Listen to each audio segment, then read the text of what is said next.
Salut les conciergeries Airbnb, ici Henrik du site louerpremium.com dans lequel j'explique comment faire exploser le chiffre d'affaires de ta conciergerie. Aujourd'hui on va voir pourquoi avoir un comptable pour sa conciergerie. C'est parti.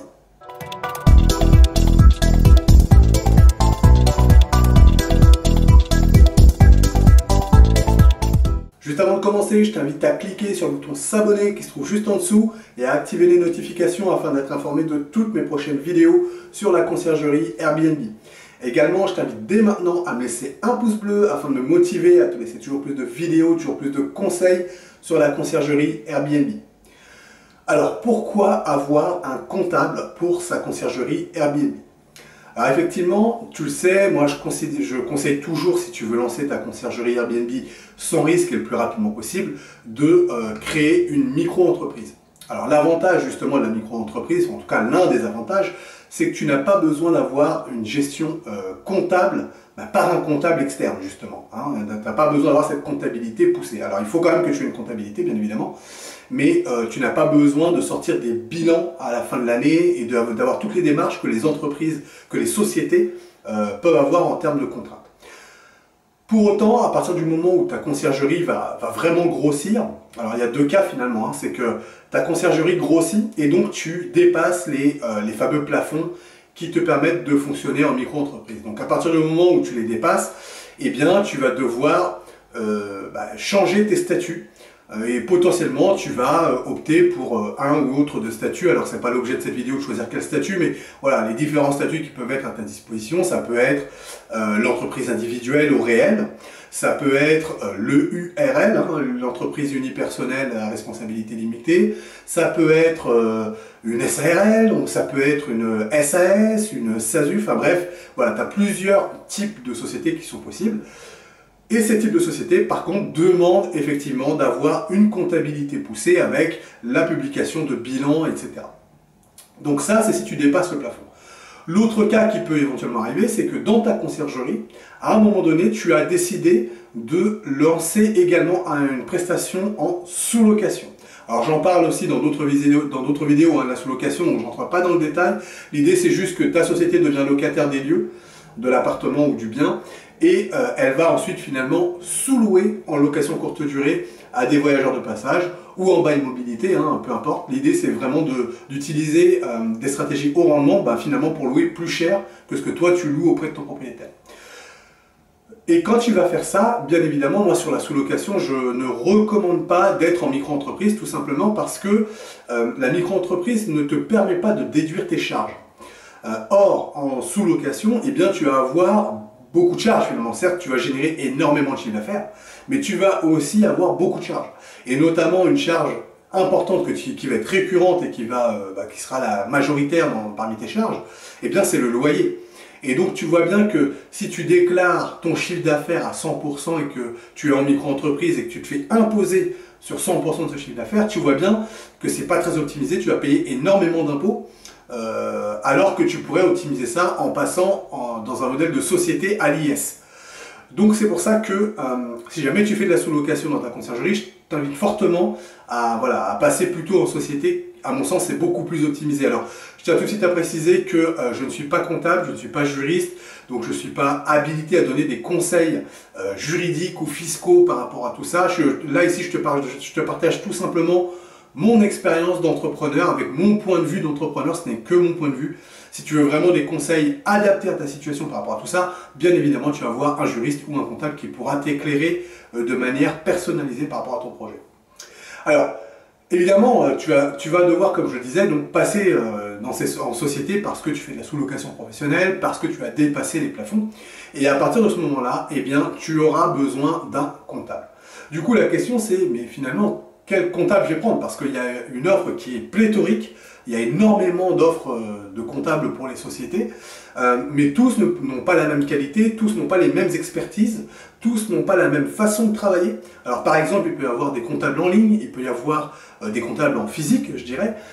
Il peut y avoir des comptables plutôt spécialisés dans l'immobilier, il peut y avoir des comptables plutôt spécialisés dans d'autres domaines.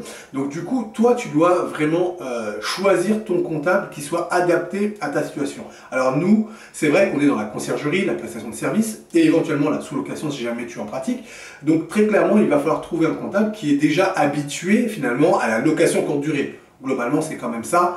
Donc il faut un comptable qui est déjà habitué à la location courte durée, qui a l'habitude de l'investissement immobilier, qui a l'habitude des revenus locatifs. Voilà, donc il faut que tu trouves ce type de comptable-là. Parce que si tu pars sur d'autres comptables, alors certes, ils seront potentiellement moins chers, je pense notamment aux comptables en ligne, qui sont vraiment très très compétitifs en termes de tarifs, ça c'est vrai.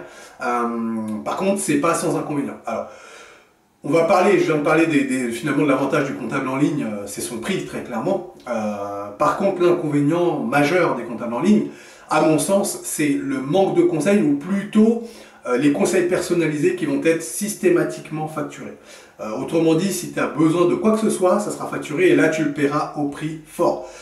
Et le problème, c'est que si ta conciergerie a énormément grossi, puisque tu as dépassé les seuils de micro-entreprise, typiquement, tu vois bien que ça représente quand même beaucoup de biens pour pouvoir dépasser ces seuils, tu vois bien qu'un comptable en ligne, il va avoir des limites parce que toi, tu auras besoin d'un vrai partenaire qui va pouvoir t'aider dans le développement de ta conciergerie parce que potentiellement, quand tu vas passer en société, peut-être que tu vas prendre un salarié. Peut-être que tu vas mettre en place d'autres modèles que tu n'avais pas quand tu étais en micro-entreprise. Et tout ça, ça va avoir un impact comptable et financier sur ta société. Donc tu as besoin d'un partenaire qui peut te guider par rapport à ça, quelqu'un qui a l'expertise, qui a les conseils pour t'orienter par rapport à ça. Et c'est vrai que le comptable en ligne, voilà, il a quand même peu de chances de t'apporter ça aujourd'hui, en tout cas dans les offres qui sont disponibles. C'est vrai que c'est assez compliqué de trouver ces expertises-là. Donc il vaut mieux dans ces cas-là trouver un comptable effectivement physique. Il sera plus cher, voilà, là c'est très clair, on ne va pas se mentir là-dessus. Il sera plus cher, mais par contre, il va pouvoir te donner du conseil pour justement orienter, prendre les bonnes décisions stratégiques pour ton entreprise. Je parlais des salariés par exemple. Ça, c'est vraiment un sujet que tu dois aborder avec ton comptable. Si tu ne le fais pas, tu risques d'aller dans le mur parce qu'il y a beaucoup de choses à prendre en compte, que ce soit dans la réglementation, dans la branche professionnelle, dans la mise en place des contrats, dans les charges patronales à payer. Enfin voilà, je te conseille vraiment de te rapprocher de ton comptable par rapport à tout ça. Il pourra vraiment te conseiller sur la manière de le faire et de l'optimiser, que ce soit en termes fiscal ou en termes financiers tout simplement. Donc vraiment, ton comptable physique, à mon sens, il a vraiment cette plus-value à te donner des conseils stratégiques, à t'accompagner sur la partie stratégique de ton entreprise, ce que ne fera pas ton comptable en ligne, ou s'il le fait, il va le faire avec une facture qui va être particulièrement salée, et à mon sens, avec des compétences qui ne sont pas nécessairement présentes. Donc il faut vraiment bien jauger ça et avoir tout ça en tête. Donc je t'invite vraiment à te rapprocher d'un comptable physique pour la partie conseil. Après, il existe, tu peux mixer les deux. C'est-à-dire que tu peux tout à fait prendre un comptable en ligne pour une partie, pour la partie gestion au quotidien, je dirais, traitement des factures, etc. Et avoir un comptable physique pour de la partie conseil. Alors, en général, ils n'aiment pas trop ça parce que deux comptables sur une même entreprise, et puis voilà, ils n'aiment pas trop ça, ils n'aiment pas trop se marcher sur les pieds, donc je ne recommande pas trop de faire ça, mais voilà, à mon sens, trouve un comptable qui soit adapté à ta situation. Si ta conciergerie a grossi, à mon sens, le comptable physique devient indispensable. Je te remercie d'avoir regardé cette vidéo jusqu'au bout. Si toi aussi tu veux lancer ta conciergerie, eh bien je t'offre mon pack qui te permet de créer un business plan qui cartonne. Donc pour ça, tu déroules là juste en dessous de la vidéo, il y a un lien, tu cliques, tu me laisses ton prénom, ta meilleure adresse mail, je t'envoie tout ça automatiquement chez toi. Donc ce pack, qu'est-ce qu'il contient? Il contient un document Word qui sera la formalisation de ton business plan. Donc c'est un document qui est pré-rempli, que tu n'as plus qu'à compléter avec tes éléments. Également, tu trouveras un fichier Excel qui sera la projection financière pour les 3 prochaines années pour ta conciergerie.